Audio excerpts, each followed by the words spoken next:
Thank you, Mr. Speaker. Mr. Speaker, it gives me great pleasure to stand tonight for my last adjournment as the very first Labor member for Katherine. And I'm going to start this adjournment speech in using the same language that I started my maiden speech. I acknowledge the Larrakia people, the traditional owners of the land on which I stand today, and I pay my respects to their elders, past and present. At this time, Mr. Speaker, I also acknowledge the Jawoyn, the Waterman, and the Duggaman people, traditional owners of the land on which I worked and lived for the last 7 years, and also representing them as the member for Katherine, and I pay my respects to their elders, past and present. And I'd also like to acknowledge the keepers of my family's sacred house and law, the people of Venilali. It is really hard to believe that my term in government's going to be finished in 58 days. And just as it feels that the past 4 years have flown by, it's also felt like it's been the longest and most challenging 4 years of my life. A lot of what I've delivered in Katherine has been bricks and mortar, $91 million worth of infrastructure investment. And while I'm really, really proud of those outcomes, it is the legislation that we have introduced or amended during these 4 years that I'm most proud of, particularly legislation that has advanced the rights of women, laws that have increased and improved the protections afforded to women. Nobody, and I really mean nobody, was more surprised than I was that I was elected. And as soon as I learnt that I did indeed win that election, I decided on that day that I would take every opportunity to do everything I could to support our government to introduce and amend laws that would make our society a more equitable and just society, laws that would make our territory a more progressive and inclusive society. And holy crap, we've done that. There are 3 pieces of legislation that I must absolutely speak about specifically. These laws were personal for me and they remain very personal to me. And I can't thank you enough, Attorney General Natasha Fyles and Minister for Territory Families Dale Wakefield, for all of your work in seeing these laws introduced and passed in this chamber. RU 486. The DV Mutual Recognition Orders, the Sharing of Intimate Images Bill, and the Let Us Speak Bill.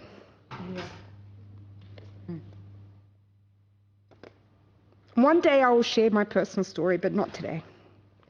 It has been a really long and challenging time for me personally during this term. My long-term relationship ended, several family members passed away.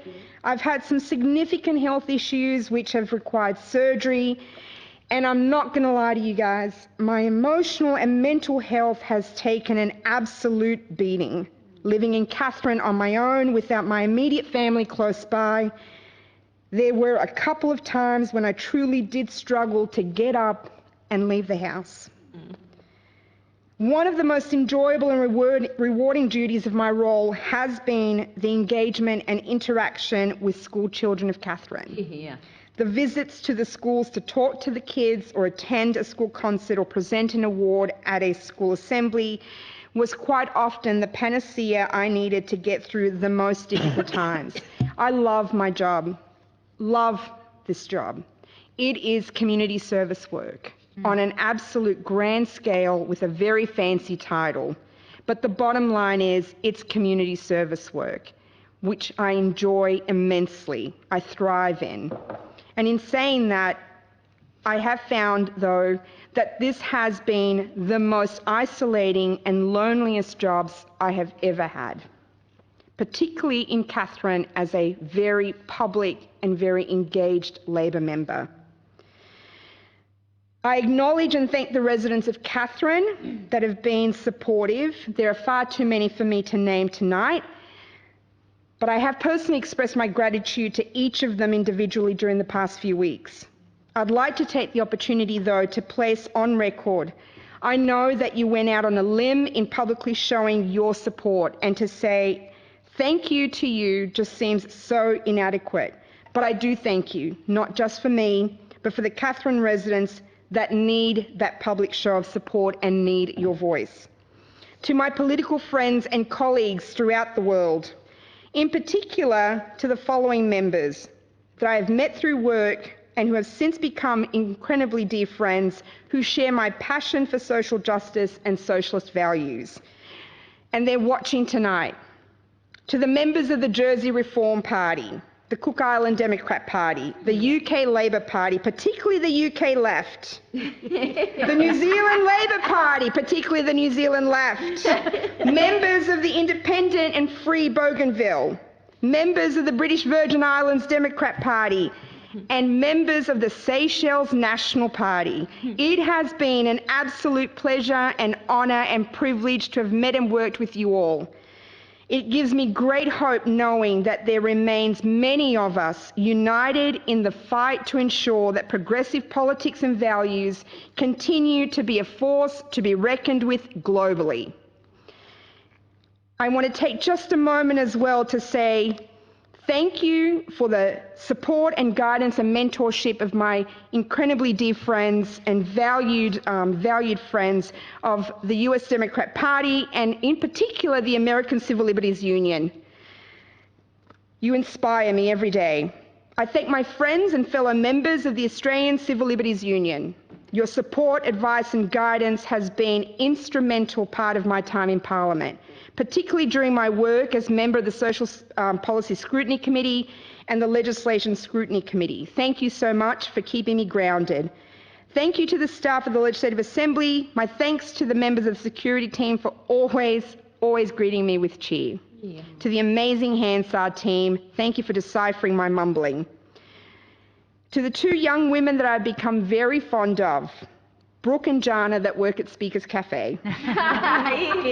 Thank you for knowing exactly how I like my latte, for making me smile, for cheering me up on the toughest days, and especially thank you for hyping up my confidence and self-esteem, for being my friends. I'm going to miss you both more than I could express tonight. I'd also like to acknowledge the support from my Katherine staff members during the past 4 years. Yeah. Dean Vlasco, Kate Ganley, Jennifer Robinson, Marianne Fergley and Tony Tapp-Coots, and in particular also Shani Sloan. I have to say, it's only recent that I've actually had one of those members work in my office, or one of those people work in my office that's been a member of the Labor Party. All the others are not members of the Labor Party. And I did that on purpose because a previous member of Katherine very, very obviously had a very partisan office in Katherine, and I really wanted it to be such a contrast. So thank you to those dedicated staff members. The ministerial staff, all of you, for your patience, your support, for sharing your insight, for generously sharing your experience and knowledge. I know you're going to miss seeing me. I know it. You're going to miss seeing me barge through your offices. You're going to miss hearing me say, no, wrong answer, let's try that again. And I know you're particularly going to miss, I really don't like that clause.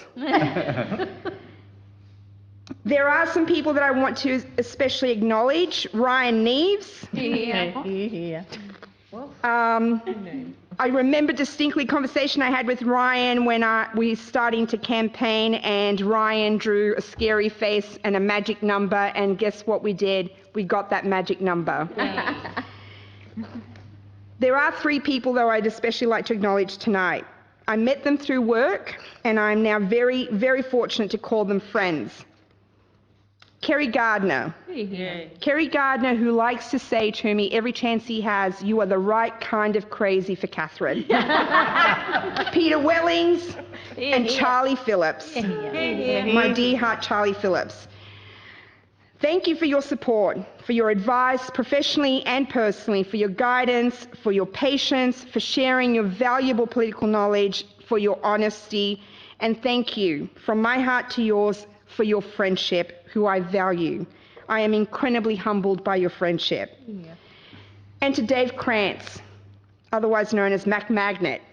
Thank you for your honesty, Dave, delivered sometimes with sarcasm and wit, but always out of care, concern, and friendship. For having the fortitude to say, yeah, I don't think that's a good idea, Sandra, but also for saying, you're doing great, Sandra.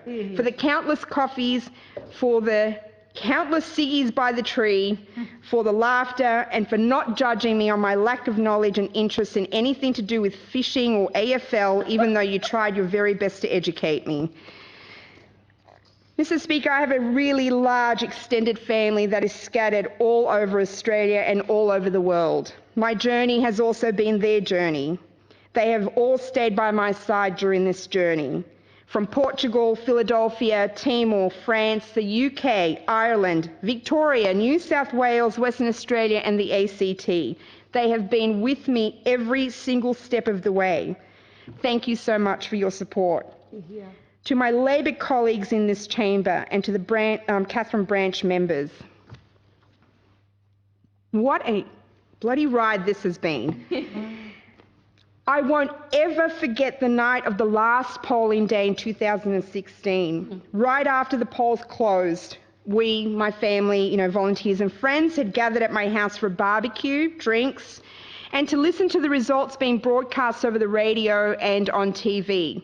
And at around 8 p.m.-ish, Joe Nicol, who'd been scrutineering at one of the polling booths, came in through the gates into where we were, and she was crying. I walked up to her, I gave her a hug, and I said to her, "Don't cry, Joe. It's okay. We can try again in 4 years." Because I assumed she was crying because, we didn't win the booth that she was scrutineering at. And Joe says to me, "No, Sandra, holy shit, you won the booth." She said, "I'm crying because I don't know what to do." Labor won the booth. I was speechless for a few seconds and I thought, okay, well, it's not all lost, we've won one booth, and went on to, continue celebrating. An hour later, my aunt comes bounding down the stairs and she yells to me, "The old man said you won. The old man with the white hair." And I'm like, she's talking about Anthony Green. I still didn't think it was possible. A few hours later, when I found out that we'd won another booth, I still didn't think that it was possible. And really, it was only 10 days later, sitting in the Galleria on Smith Street, eating lunch with Aditi, I got a text message from Daniel Rose, who was scrutineering at the last and final count of votes, and his text message said, "You did it. It's done. 33 votes. Congratulations, member for Katherine." Yeah. And that is when I believed it. I am going to miss being a member of this team. I'm going to miss the camaraderie, the banter, but most importantly, I am going to miss your companionship, because as the member for Daly said, nobody else gets it. Only you guys. You have been with me through every step of this journey, and I thank you all for being a part of my life. And as always within a big family, there are brothers and sisters with whom we are much closer to than others, and that's certainly the case within our family of 16. I appreciate you all. I appreciate your individual uniqueness. I appreciate that during these 4 years, you've each taken your time to share with me your knowledge, your experiences. You guys have made me laugh. You have most certainly pissed me off at times.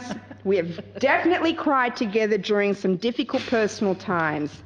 You have all, in your unique and individual ways, taught me so much. And I just can't express the immense gratitude I feel for you. I am also going to miss working with the following two people.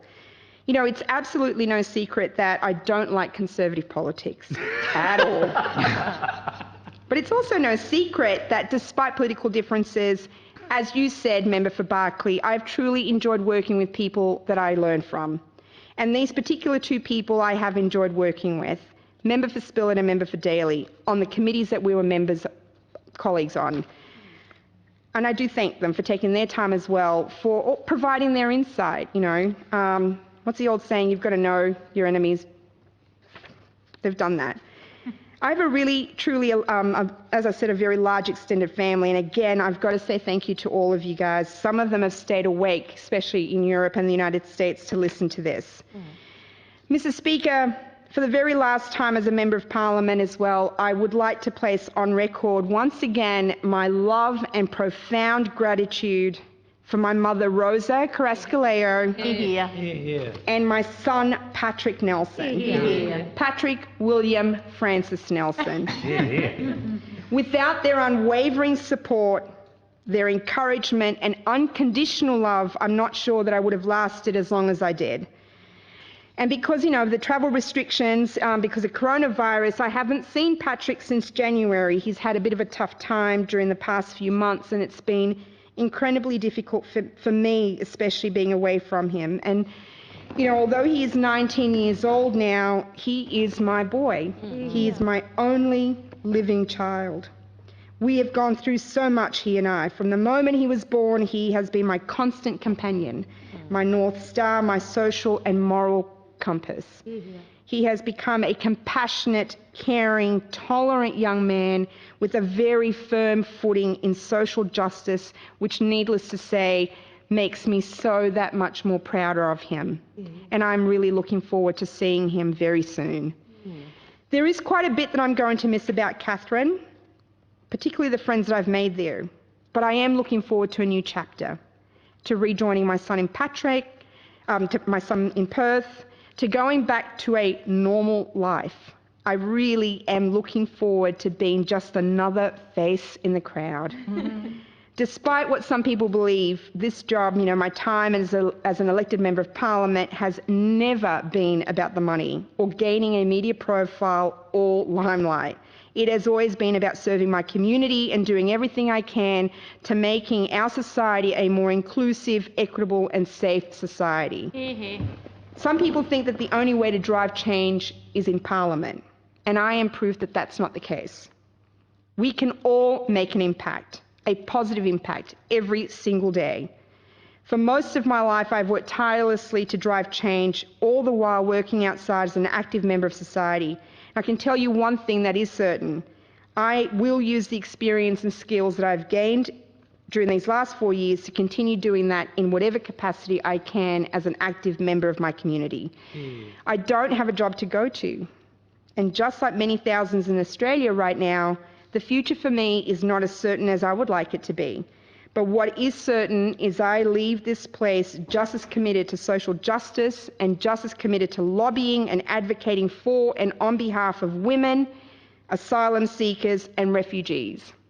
I will continue volunteering my time and energy in supporting the campaign to bring the hope of the Uluru Statement to fruition, because it is damn time. Mr. Speaker, I finished my term feeling really proud, having achieved quite a bit in my term. I am always going to be the very first Timorese-born elected person into any parliament in Australia. And I'm always going to be the very first Labor member elected to represent Katherine. And finally, I take this opportunity to address my fellow sisters, to all the women that are out there. To the women that are passionate advocates for social change, for women's rights, for asylum seeker and refugees' rights. I am a single mother. I am a refugee and a very proud member of the Australian Labor Party, an incredibly proud lefty, a socialist, and oh my goodness, a really, really proud feminist. And if I can run in one of the most conservative seats and win, so can you. I hope that what I've shared with all of you and what I've contributed towards during these 4 years in some small way inspires you to do the same, to stand up and run for election, because we need more of you in parliaments. Thank you so much, Mr. Speaker.